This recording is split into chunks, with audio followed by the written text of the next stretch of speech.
Damas,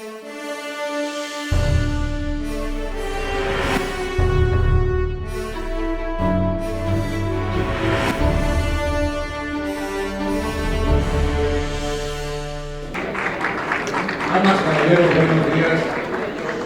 Tenemos el privilegio nuevamente de tener con nosotros al señor secretario del Programa de Previsión Social, Navarrete Frida, que ha hecho una extraordinaria presentación en el inicio de este evento, de su inauguración, que ahora nos va a tratar el tema realmente trascendente que es el futuro del trabajo.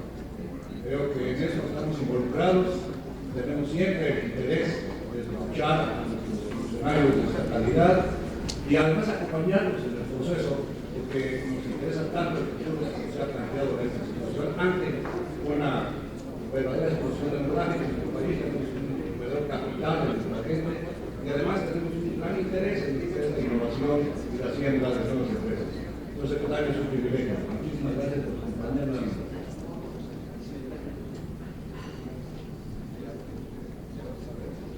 De nuevo, muy buenos días, me da mucho gusto de nueva cuenta agradecer tu hospitalidad y a que podamos vernos. Me da mucho gusto además ver aquí a un gran amigo, el presidente de Canacintra, León Haki, que siempre es un placer saludarlo. Muchísimas gracias, Octavio. Yo saludo con mucho afecto a los miembros del Consejo Directivo y socios de las empresas afiliadas a esta organización, gran organización de industriales del país. En diversos foros internacionales que abordan el tema del trabajo existe una enorme inquietud, como lo hemos señalado, por dos razones. La primera porque desde el 2008, que se entró en una crisis global iniciada por un proceso de apalancamiento de fondos de inversión en hipotecas subprime y que después pasó a una crisis de derivados y que terminó tambaleando mercados internacionales y traduciéndose en la mayor crisis que se tenía conocimiento desde 1929, incluso de mayor profundidad que la del 29 por sus ramificaciones y entrelazadas internacionalmente, la primera gran burbuja de crisis del siglo XXI. La inquietud ha sido que el mundo no termina de tocar fondo en materia de esta crisis recesiva, que el promedio de crecimiento en este momento del mundo en su conjunto es de alrededor de un 2 a 2.5%, cuando antes de 2008 el promedio de crecimiento era de 3.5%, insuficiente aún así, y de promedio. Siempre digo cuando se citan estadísticas que Bertrand Russell decía que hay tres tipos de mentiras. Hay mentiritas, hay mentirotas y hay estadísticas. Y en promedio el crecimiento está siendo de 2.5%. Con todo y que se tenía el empuje de la locomotora asiática que elevaba el promedio de crecimiento internacional, y que en otros países, francamente, la incertidumbre en materia de crecimiento y estabilidad económica está lejos de verse. Hoy, en el mundo, repito, se espera que para los próximos 5 años aumente entre 5 y 50 millones el número de desempleados en el planeta. Por eso, por dos razones. Primera, bajo crecimiento mundial que no termina ni siquiera de alcanzar niveles de crecimiento de antes del 2008. La presión inercial demográfica es muy grande. Y el segundo, porque a pasos acelerados se ha entrado en esta cuarta revolución industrial, sobre todo en materia de tecnologías de la información, que ha sustituido las líneas de trabajo, las líneas de producción, por robotización. Un estudio en una universidad en Chicago señalaba que el 40% de los puestos de trabajo en los Estados Unidos pueden ser fácilmente sustituidos por robots en los próximos 20 años. ¿Cómo está el panorama del desempleo mundial? La última encuesta de Gallup, que se ha denominado La guerra que viene por los empleos, es una publicación. Señala que en todo el planeta 1.200 millones de personas tienen empleos asalariados, por lo que el déficit en este momento de empleos decentes en el planeta es de 1.800 millones de puestos de trabajo. Y para agudizar, la presentación está disponible a quien guste tenerla y a quien quiera observarla, desde luego se la entregaremos. El mapa mundial, que lo único que vale la pena es no va en decrecimiento el desempleo, sino el desempleo va a ir aumentando paulatinamente. Y una salida, dentro de varias que se ha dado en el mundo al problema de la crisis de los empleos, es que hay pocos mercados de crecimiento económico y por lo tanto de creación de puestos de trabajo, y el fenómeno que más está repercutiendo en esta crisis es el fenómeno de la migración internacional de trabajadores en dos tipos: migración legal a la integración de mercados. El ejemplo más claro es la Unión Europea, donde se han asimilado inclusive los niveles de certificación de habilidades y de competencias para pasar de un país a otro, que es lo que no gusta en Inglaterra y el Reino Unido, y es la principal causa de que el referéndum, la motivación fuera el no a pertenecer a la Unión Europea para no recibir migrantes. Y por otro lado, una migración laboral documentada que empieza como crisis humanitaria, pero que al instalarse en países, pues se demanda, por lo tanto, empleo para esos migrantes, y que su expresión más visible, no la única, es desde luego lo que está ocurriendo con Siria y los países de Europa, o lo que estaba ocurriendo con nosotros, Latinoamérica y los Estados Unidos de Norteamérica. En 2013 había 207 millones de migrantes mayores de 15 años de edad. 150 millones de estos son trabajadores económicamente activos, 73% de la población, y hay una creciente movilidad de capacidades y de talento, con una creciente movilidad de personas que van a mercados de creación de empleo, que desplazan, porque se vuelven más baratos, a los empleados locales, y que genera desde luego confrontaciones sociales de manera importante. La gráfica lo que representa es el tipo de migrantes y el número de migrantes y su tipo de migración en general en el mundo. También existe por lo mismo una transición por sector de actividad económica. Automatización e inversión en tecnologías ha generado una recomposición de los empleos, de los sectores agrícola e industrial a las ramas de comercio y de servicios, que hoy concentran la mayor cantidad de empleos en el planeta. La gráfica lo que muestra es la disminución de la dedicación de trabajadores al sector primario y el aumento de trabajos en el sector secundario y terciario, con lo cual genera una nueva contradicción, que es la crisis de alimentos y de productos básicos, y la crisis de caída de precios en materias primas en algunos lugares del planeta. En México ha tenido una repercusión extraordinariamente negativa, particularmente en el tema del petróleo. La cuarta revolución industrial, los trabajadores del conocimiento, representan 8 de cada 10 nuevos empleos, los cuales provienen de la innovación y de activos intangibles. El uso generalizado de las tecnologías de la información y comunicación sugiere que varios de los trabajos que hoy existen pueden ser automatizados dentro de las próximas 2 décadas. Ese estudio resalta el que me refiero. Es Universidad de Oxford, no la de Chicago. Es Universidad de Oxford la que tiene un estudio serio sobre la sustitución del 40% de la mano de obra en Norteamérica en los próximos 20 años por robots. Y por lo tanto, las empresas necesitarán personal altamente calificado para la ejecución de tareas no automatizadas. La gráfica lo que representa es el creciente número en tareas que no son típicas, son de innovación, particularmente el telemercadeo, contadores y auditores, vendedores minoristas, etc.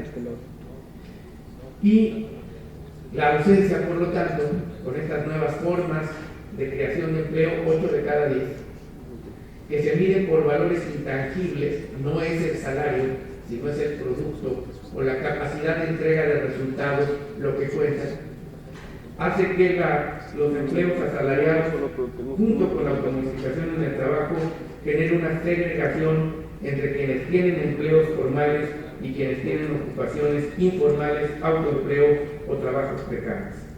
Y aquí el mapa de la pobreza, el mapa de la educación de baja calidad sin infraestructura, es el que divide prácticamente a los países. La gráfica creo que es más que elocuente sobre dónde se concentra el mayor número de problemas en esta cuarta revolución industrial que ustedes analizan en esta asamblea como 4.0. Esta falta de empleo, esta división territorial entre quienes tienen acceso a una educación de calidad con infraestructura y tecnologías de la información para generar productos valorados que bajan costos, y por el otro lado la ausencia de empleos formales, la crisis de desempleo y el gasto de los estados en programas compensatorios ante la falta de empleo de diversos sectores, lo único que hace es que ha incrementado la desigualdad en el mundo entero, y México no es la excepción. Mientras que en los países de la OCDE hace 30 años el ingreso promedio del 10% de la población más rica era 7 veces mayor que el 10% de la población más pobre, en 2013 esta brecha fue de 9.5 veces. En México, el promedio, diciendo que es promedio, entre los que más ganan y los que menos ganan, frente a la OCDE, que ha crecido a 9.5, en México es de 27 a 1. Es México, de la OCDE, el país más desigual en materia de ingresos. Y es el continente americano, la región o el hemisferio más desigual en materia de ingresos del planeta. Superior su asimetría a África, que se acentúa con este cambio en los modelos de producción y con este bajo crecimiento económico y crisis en una globalización de economía. 4 tendencias que definirán el empleo en el futuro. 1. La inteligencia artificial. Contratación de trabajadores de cualificación media será reducida, ya que serán reemplazados por inteligencia artificial. Los trabajadores menos calificados solo serán parcialmente afectados, pues el diseño de la inteligencia artificial será demasiado caro para reemplazar sus funciones. Significa altos niveles de contratación con muy bajo empleo, con muy bajo ingreso, contratación selectiva tratándose de tecnologías de la información y la gente capacitada, y un margen intermedio que se puede medir hasta generacionalmente de limbo y analfabetismo entre lo que era la línea de producción y el trabajo formal anterior frente a las nuevas tecnologías de la información, y la incapacidad para recapacitarse y reconvertir habilidades. Estoy hablando de 35 a 55 años de edad, en una generación que va a quedar en el limbo frente a cambios acelerados en los modos de producción y de trabajo. La segunda es esa, los retos de coordinación intergeneracional. Surgirán diferencias de visión sobre cómo debe operar un negocio entre la generación nacida antes de los años 80 y la generación de jóvenes denominada millennials, nacidos a partir de la última década del siglo pasado. Menor fidelidad a empleadores. Los millennials pueden colocarse y estar sirviendo a diferentes patrones que están compitiendo entre sí al mismo tiempo. Por lo tanto, la lealtad al sentido de empresa cambia, al sentido de la firma, Se tendrá que buscar valores adicionales que compensen con incentivos claros y medidas claras el principio de lealtad a la empresa a la cual pertenece, y programas de bienestar, precisamente, que hacen el balance de vida digno al trabajo, que recobrará mayor importancia. Los empleados esperarán contar con un programa de bienestar de la misma manera que hoy demandan un plan de pensiones y de vacaciones. El ejemplo más claro de esto lo ofrece la siguiente gráfica. Dos empresas, Walmart y Google. Walmart es el mayor contratador, empleador privado del planeta. Tiene 2.2 millones de trabajadores. Google tiene menos de 54,000 empleados en todo el mundo. Walmart, su valor de mercado es de 261,000 millones de dólares. Google, su valor de mercado es de 338,000 millones de dólares. Cada vendedor en promedio en Walmart gana 21,000 dólares al año y cada desarrollador de software en Google gana 100,000 dólares al año. Son dos empresas globales, son dos empresas que se dedican a actividades diversas. Una es el mayor contratador de personas con un ingreso menor y otra es un menor número de empleados que proporcionalmente quintuplican la capacidad de trabajo y de pago a sus empleadores. Y esto está ocurriendo ahorita.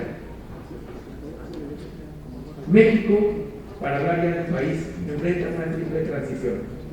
Por un lado, una transición demográfica.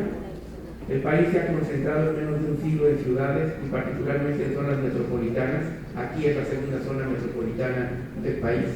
La primera es la segunda zona metropolitana más grande del mundo, que es la de Ciudad de México, Valle de México, solo superada por la concentración metropolitana de Tokio, Saitama. Hoy en México el 77% de personas viven en ciudades, el 56% de personas viven en zonas metropolitanas. Esa es una transición que va y que cambia el perfil de todo. Cambia el perfil de los empleos, cambia el perfil de los sectores a los que te dedicas, cambia el perfil de la pobreza, cambia el perfil de los delitos que se cometen dentro de una comunidad. La segunda transición asociada a esta primera es una transición epidemiológica. La principal causa de muerte en México ya no son las enfermedades infecto-contagiosas. La gente, los niños ya no mueren por sarampión, por viruela, por enfermedades gástricas, sino ha cambiado la transición epidemiológica a enfermedades de alto costo, de larga duración y de enorme presión para los sistemas de pensiones, a las crónico-degenerativas, enfermedades del corazón, diabetes, hipertensión, que van asociadas a un aumento en la esperanza de vida. Hemos pasado a una esperanza de vida en menos de un siglo mayor de 25 años. Y por lo tanto, simplemente por generar un ejemplo, lo que sucede con el sistema pensionario en este momento es estudiarse. Hay empresas que pagan más a sus jubilados que los empleados que tienen en la nómina actualmente. Y eso no resiste una empresa.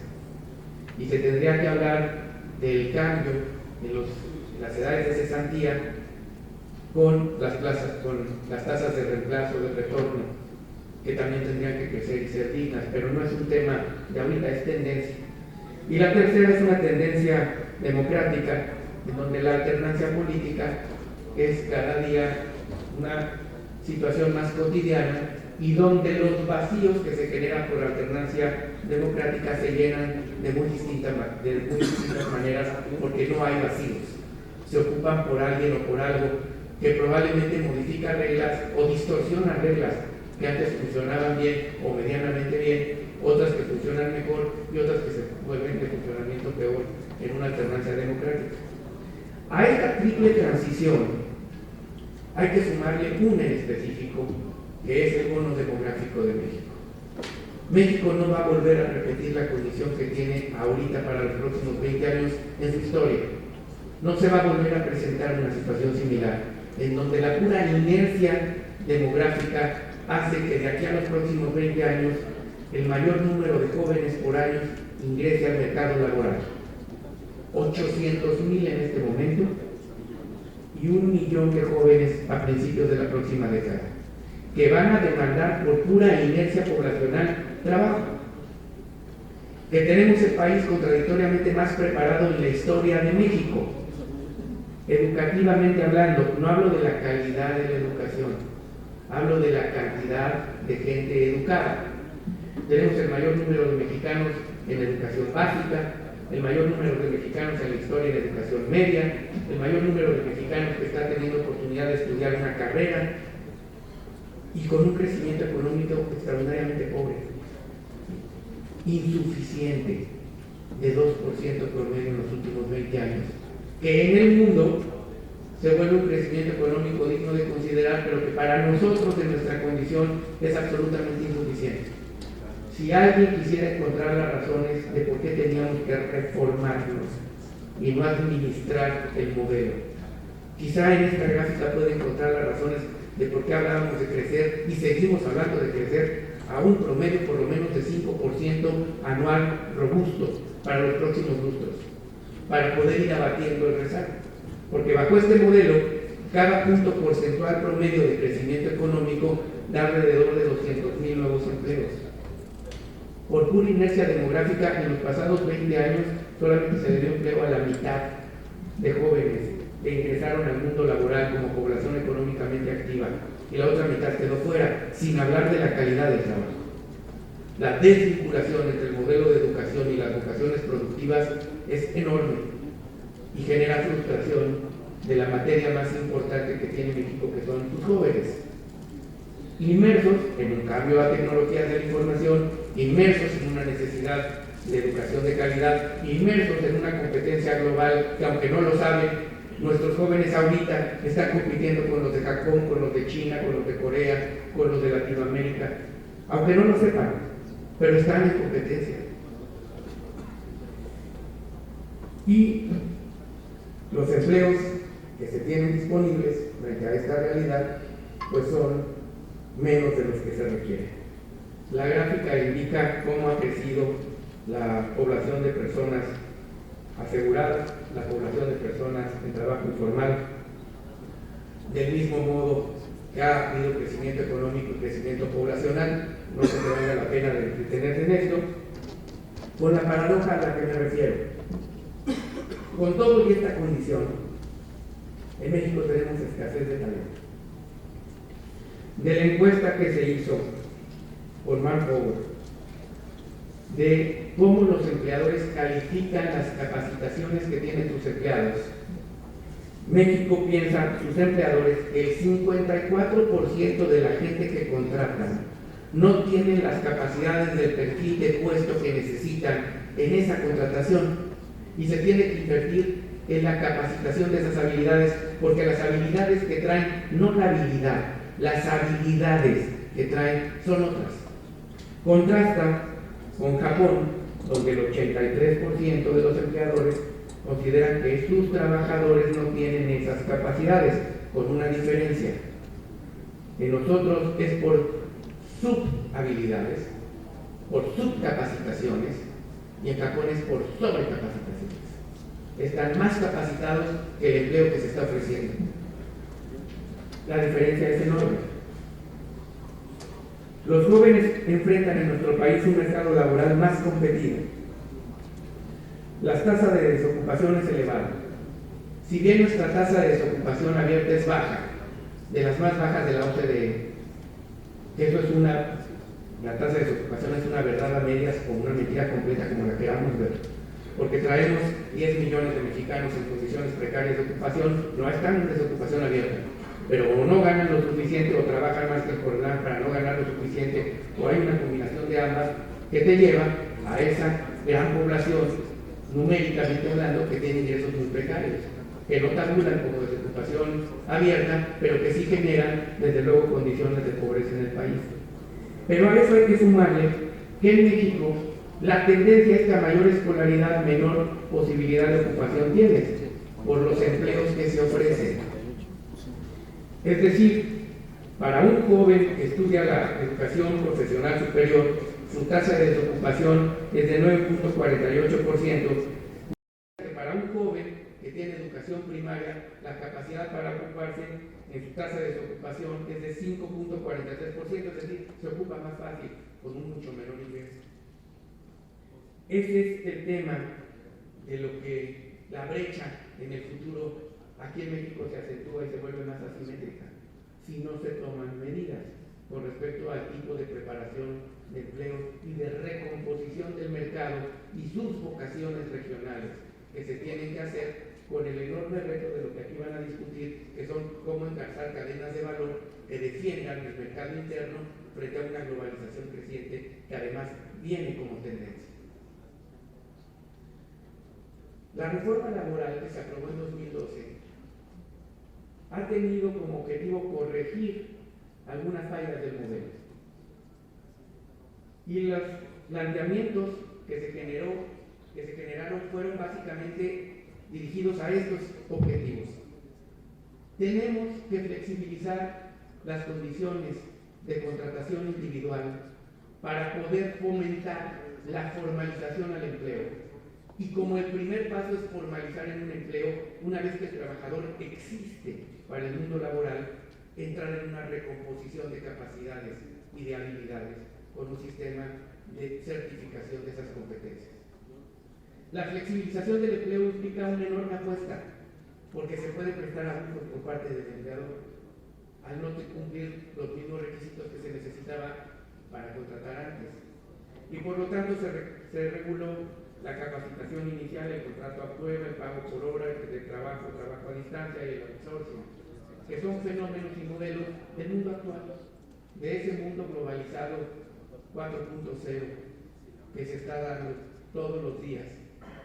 Y que el resultado, porque las políticas públicas solo se pueden medir así, en sus resultados, lo demás es demagogia, nos demuestran que México está teniendo una condición atípica a la de cualquier país del mundo casi, donde tenemos el doble de empleo formal que lo que da el crecimiento económico. El crecimiento económico es de alrededor de 2% en promedio y nuestra tasa de altas al IMSS daría como promedio un crecimiento económico de 3.8%, el doble casi. Es decir, hay un fenómeno de migración real de la informalidad a la formalización del empleo, que desde luego es muy bueno porque son actos, repito, de justicia social real. Se hace más por el ingreso de un trabajador dándole prestaciones y seguridad social y teniendo derecho a aguinaldo, teniendo derecho a pago de reparto de utilidades, a vacaciones, a prestaciones, que el simple aumento numérico de dar un ingreso adicional. Se hace más por alcanzar la línea de bienestar, según el Coneval, no según su servidor. Lo cierto es que esta composición de los 2.5 millones de empleos que se han generado dados de alta en el IMSS está compuesta de la siguiente manera: 6.8 sujeta a contratación inicial por capacitaciones, 7.5 a periodos de prueba, hasta el término de la obra 4.5, el llamado trabajo por horas, que no es verdad, es trabajo por hora determinada que se paga en horas. Y trabajo temporal 32% y permanente de tiempo indefinido es la mayoría, que es 39.18%. La apuesta que se tomó en la flexibilización de la contratación individual es una apuesta cuyo resultado es positivo en términos de no vejaciones al trabajador, que el 41% son mujeres y un tercio son jóvenes. Ha funcionado la mecánica de formalización en el empleo y las políticas que hemos además adoptado de manera conjunta con el sector privado sobre la verificación y la inspección para revisar esas condiciones generales de trabajo. Es importante seguir adaptando la legislación laboral para regular nuevos esquemas en las relaciones de trabajo.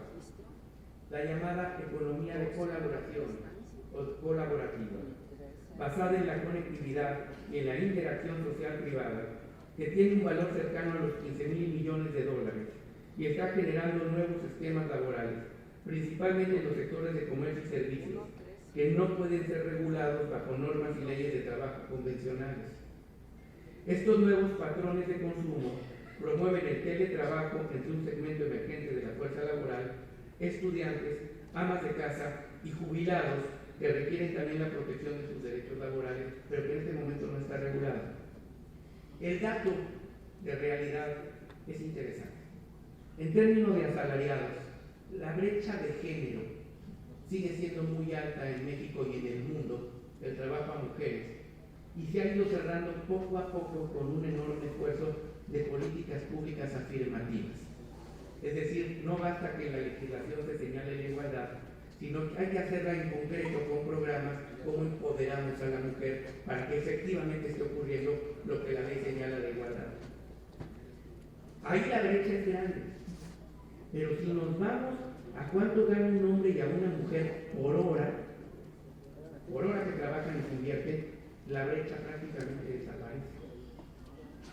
Significa que aún entendiendo una desigualdad per se en materia de asalariados y los roles que desempeña la mujer en la sociedad, las nuevas formas de contratación están permitiendo que esas inequidades que daba el mercado y el sistema sobre hombre y mujer cuando se ven por hora desaparezcan. Y que estas nuevas formas de contratación, como comprar en línea y te lo mandan a tu casa, o pedir el súper en línea que golpea las tiendas de autoservicio, o que solito te lo pida a tu casa lo que requieres de súper y te lo traigan y tú nada más pagues una determinada cantidad, están teniendo cada vez mayor penetración en el mercado y desde luego menor sentido de lealtad de quienes ofrecen sus trabajos hacia las empresas formales.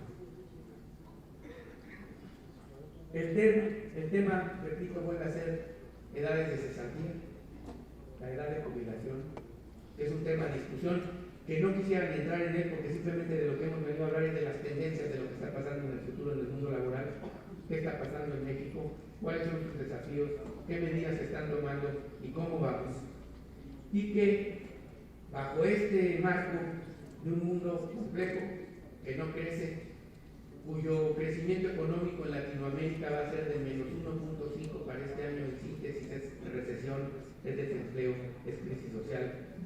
Que en Europa hay indefiniciones mayores de las que teníamos el año pasado, porque hay un país que se quiere salir de la Unión Europea y que genera una descomposición mayor, con un tema de migrantes importante que ya afecta a las economías de los países europeos, y con un mercado en Norteamérica, el mercado asiático desde luego en desaceleración, y un mercado en Norteamérica cuyas relaciones con ese gran mercado en este momento son inciertas.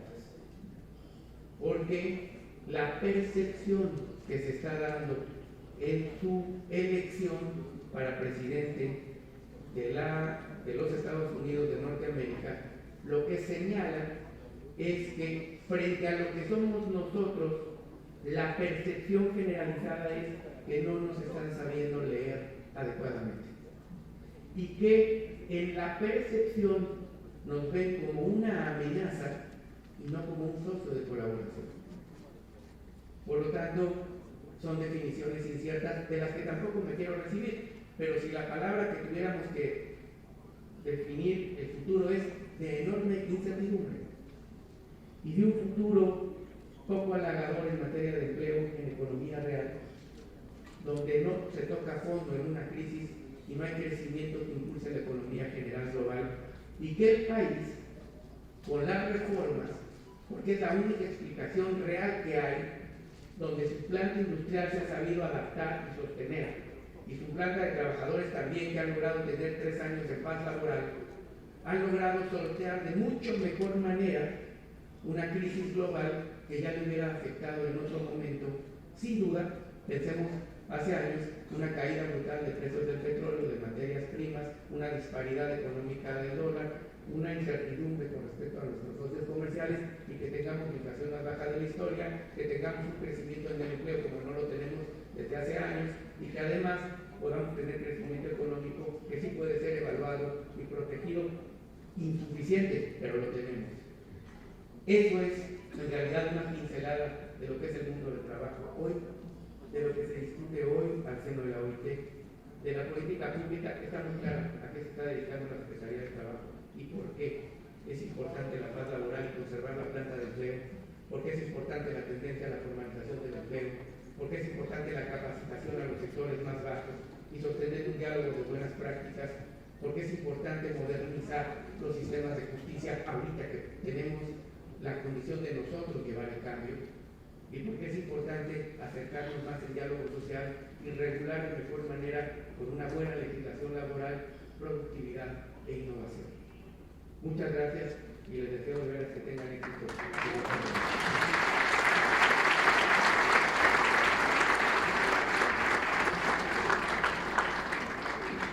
Bien, le vamos a pedir entonces al licenciado Octavio Carvajal Bustamante que sea tan amable en nombre de CONCAMIN de entregarle a nuestro expositor, al señor secretario del Trabajo y Previsión Social, este recuerdo. El aplauso de todos ustedes.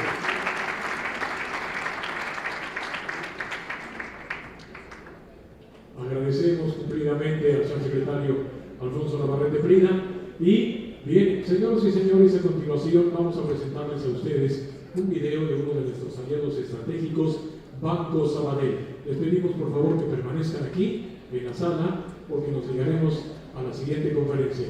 Adelante con el video, por favor.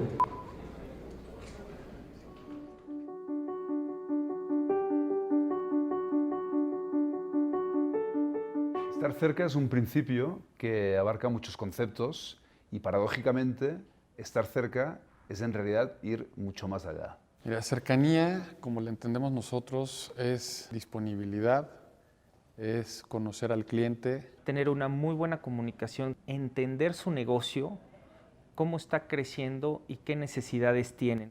Buscar qué es lo que necesita y cumplir cada uno de esos requerimientos con productos, trajes a la medida que tiene el banco. Es responderle en tiempo, en forma, cuando él lo necesita. Y apoyarle en todo el camino que tiene que recorrer para ir creciendo. Fue en 1881 que un grupo de empresarios de la ciudad de Sabadell, en España, se unió para fundar un banco. Un banco con una clara misión: ser un aliado que estuviera siempre cerca de las empresas para apoyarles a crecer. Así, abrimos nuestra primera oficina como un banco local, pero con ambiciones globales. España, Francia, Inglaterra, China, Singapur, India, Colombia, Perú, Estados Unidos y ahora México. Hoy, 135 años después, hay algo que no hemos cambiado: nuestra convicción de que la banca debe basarse en relaciones cercanas, duraderas y fructíferas, resultado de un compromiso de calidad. Uno de los vértices fundamentales es la calidad. Todos los bancos intentamos ofrecer calidad, todos. Pero la idea, lo que nos queremos es que no sea una palabra al vacío, que sea una palabra que la gente sienta cuando tú estás con él. Eso es calidad. Si nos fijamos como un valor el cumplir expectativas o excederlas, yo creo que eso es lo que califica que nuestro producto es de calidad. Todos ofrecemos servicio, pero la diferencia es ofrecerlo con calidad. Es darle al cliente lo que espera en el momento que lo espera. Porque cuando quieres dar calidad no la prometes, la demuestras, punto. Actualmente, somos el cuarto banco en España y el de mayor crecimiento en los últimos 10 años. Hemos integrado bancos, marcas y sociedades alrededor del mundo, estrategia que nos ha convertido en un grupo financiero con más de 25,000 colaboradores. 43% de las medianas y grandes empresas españolas están con nosotros, pero más importante aún es que este crecimiento ha sido resultado del crecimiento de nuestros clientes. Este concepto de cercanía, calidad y compromiso lo vamos a articular en propuestas concretas. Tomamos el compromiso ante los clientes, empresas, de resolverles sus solicitudes de crédito en 15 días hábiles. Uno de los compromisos que queremos asumir es que yo no le voy a cambiar a su banquero en un año a menos que el cliente lo solicite. Vamos a tener las condiciones que pactes con nosotros, las vamos a mantener por un año. ¿Qué quiere decir ser el banco de las mejores empresas? Quiere decir que realmente tenemos que ser el banco de referencia para el sector empresarial. Y eso estamos buscamos hacer relaciones con empresas que busquen trascender, que busquen crecer, que busquen hacerlo mejor. Somos el banco de las mejores empresas y lo vamos a demostrar. El banco de las mejores empresas debiera ser también el banco de los mejores banqueros. Banco Sabadell, el banco de las mejores empresas. Ha llegado el momento de mostrarte por qué estar cerca significa ir mucho más lejos.